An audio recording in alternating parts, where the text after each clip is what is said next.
They believed it would end quietly.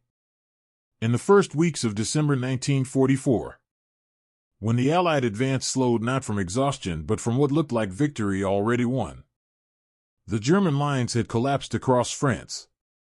Paris was free. The Rhine was visible. Eisenhower's forces were positioned along a front that stretched from Switzerland to the North Sea. And the assumption, quiet, widely held, almost never questioned aloud, was that Germany no longer had the strength to strike back. What remained was occupation, not combat. Soldiers wrote letters home describing how the war felt finished. Commanders reassigned veteran divisions for rest. Replacements were sent forward with minimal training because the fighting, everyone assumed, was done. The mood was not celebration. It was something quieter. Relief mixed with impatience. The kind of certainty that comes not from evidence but from wanting something to be true. Field Marshal Bernard Montgomery had proposed a single concentrated thrust into Germany. A narrow spear aimed at Berlin. Eisenhower rejected it. He chose instead a broad front strategy. Pushing forward everywhere at once. Stretching German defenses until they snapped. It was cautious. It was methodical. It avoided the risk of a single catastrophic failure. And by December, it seemed to be working. The Germans were retreating. Supply lines were being established. There was no indication that anything could reverse the momentum. Intelligence reports noted German activity in the Ardennes, a forested region along the Belgian-German border. But the assessments were calm. Troops were being repositioned. Yes, some equipment was moving. But nothing suggested an offensive. The Ardennes was considered a quiet sector. Lightly defended. Used to rest units that had been battered elsewhere. The terrain was difficult. The weather was worsening. No one believed Germany could mount a serious attack there. They were wrong about what desperation could produce. Adolf Hitler had been planning the operation since September, working in secrecy with a small circle of commanders who understood that objecting too loudly could be fatal.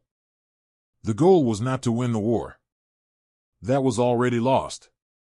The goal was to delay the inevitable, to shatter Allied morale, to drive a wedge between American and British forces and force a negotiated peace in the West so that Germany could focus entirely on the Soviet advance in the East.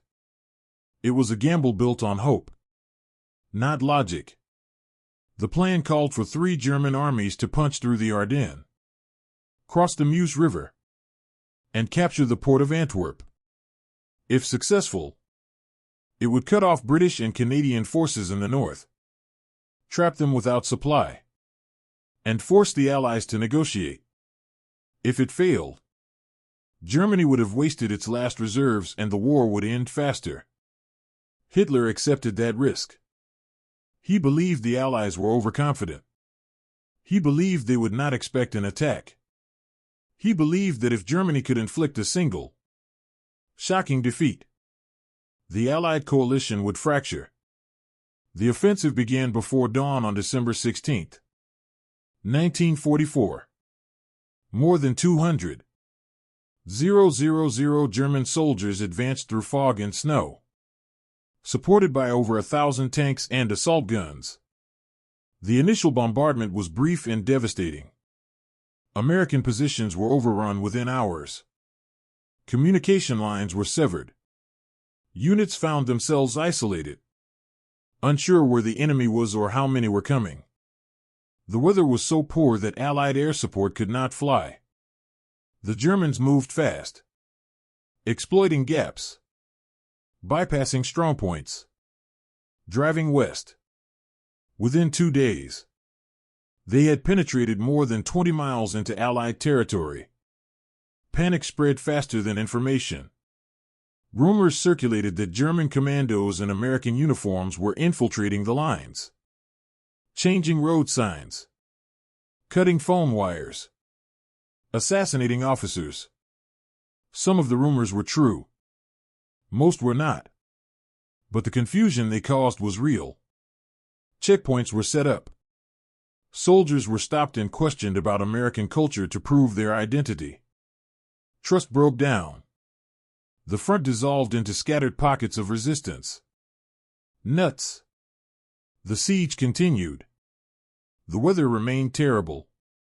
Supply drops were impossible. The soldiers inside Bastogne ran out of medical supplies. Then food. Then hope. But they did not surrender. The German offensive was losing momentum. Not because of Allied counterattacks, but because of logistics. The plan had depended on capturing American fuel depots to keep the advance moving. Most of those depots were destroyed or evacuated before the Germans reached them. Tanks began running out of fuel. Infantry units advanced faster than their supply lines could follow. The weather, which had initially helped by grounding Allied aircraft, now turned against the Germans. Roads became impassable. Columns stalled in narrow valleys. And when the skies finally cleared on December 23rd, Allied aircraft appeared in overwhelming numbers. German convoys were destroyed. Reinforcements were bombed before they reached the front. The momentum that had carried the offensive forward in the first week evaporated. By Christmas, the advance had stalled. By the end of December, it was reversing. The Battle of the Bulge, as it came to be called, ended in mid-January 1945. The Germans withdrew, leaving behind destroyed equipment and thousands of dead. The Allies reclaimed the territory they had lost and resumed their advance into Germany. But the cost was staggering. More than 19,000 American soldiers were killed. Tens of thousands more were wounded or captured. Entire units were shattered. Towns across Belgium and Luxembourg were destroyed. And the psychological impact lingered. The belief that the war was over had been shattered in a single morning. The certainty that Germany was finished had been replaced by the realization that desperation could still produce violence. Soldiers who had thought they would be home by Christmas understood they would not. Commanders who had believed the German army was broken understood it was not. The offensive failed. But it succeeded in proving that the war was not yet won. What troubled Eisenhower most was not the attack itself, but how completely he had misjudged the possibility of it. Intelligence had been available. Reports had described German troop movements. Fuel stockpiles had been noted. Radio intercepts had suggested unusual activity. But all of it had been dismissed or reinterpreted to fit the prevailing assumption that Germany could no longer attack. The failure was not in gathering information. It was in believing what felt comfortable. The Allies had wanted the war to be over. And so they had convinced themselves it was. They had seen German weakness and assumed it meant German defeat. They had mistaken retreat for collapse. And when the attack came, they were unprepared not because they lacked resources but because they had stopped expecting danger. The soldiers who fought in the Ardennes did not speak much about the belief that the war was ending. They spoke about the cold, the confusion, the fear of being surrounded. But the commanders understood what had been lost. Not just men or territory, but confidence in their own judgment. The Battle of the Bulge became a lesson about the danger of certainty. About how easily assumptions harden into doctrine. About how victory can feel so close that the possibility of setback becomes unthinkable. Germany lost the battle and gained nothing from it. The war ended 4 months later, exactly as the Allies had predicted in December. But those 4 months cost tens of thousands more lives. And the reason they were necessary was that Europe had believed the war was over before it was. That belief did not disappear. It reemerged in other wars. In other moments when exhaustion was mistaken for conclusion. When the desire for peace became indistinguishable from the reality of it. The soldiers who survived the Ardennes carried the memory forward. They remembered what it felt like to be certain. And they remembered what happened when that certainty was wrong. The lesson was never written into doctrine. It could not be. Because the impulse to believe that suffering is ending is stronger than the discipline to prepare for it to continue.